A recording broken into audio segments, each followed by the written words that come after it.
Bartolo Longo was a lawyer and Satanic priest who renounced spiritualism and became known as the Apostle of the Rosary. He was born in Italy in 1841, the child of devoutly Catholic parents. As an adult, he attended law school in Naples, though his family wanted him to become a teacher.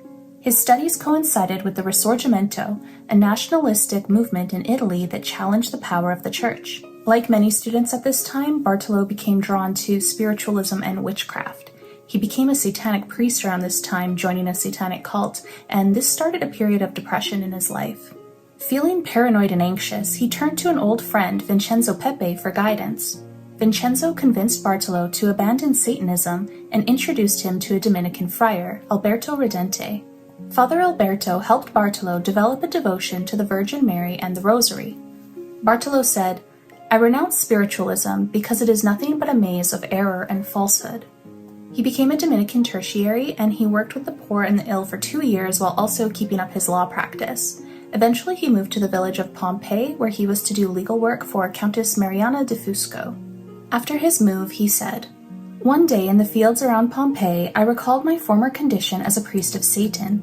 I thought that perhaps as the priesthood of Christ is for eternity, so also the priesthood of Satan is for eternity, and I experienced a deep sense of despair and almost committed suicide. Then I heard an echo in my ear of the voice of Friar Alberto repeating the words of the Blessed Virgin Mary, 'One who propagates my rosary shall be saved.' Falling to my knees, I exclaimed, 'If your words are true that he who propagates your rosary will be saved, I shall reach salvation because I shall not leave this earth without propagating your rosary.'" In Pompei, he was shocked at the lack of catechesis among the faithful. He said, "Their religion was a mixture of superstition and popular tradition. For their every need, they would go to a witch, a sorceress, in order to obtain charms and witchcraft." He set about the task of strengthening the faith of the local people with the help of Countess Mariana di Fusco. Together, they founded a confraternity of the Rosary and helped restore a local church.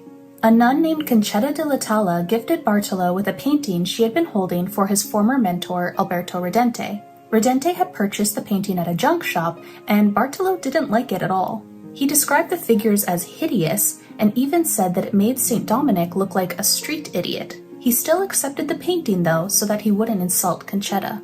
He had the painting restored and placed it into the church that he and Mariana di Fusco had been working on. People began reporting miracles there, and it became a place of pilgrimage. The church was expanded and is today a minor basilica, the shrine of the Virgin of the Rosary of Pompei. He continued to provide charitable works with Mariana di Fusco throughout this time. They founded orphanages and supported the children of prisoners, which was considered to be quite radical. They also continued to promote the Rosary and devotion to Our Lady. Unfortunately, the two were plagued by rumors about the nature of their relationship.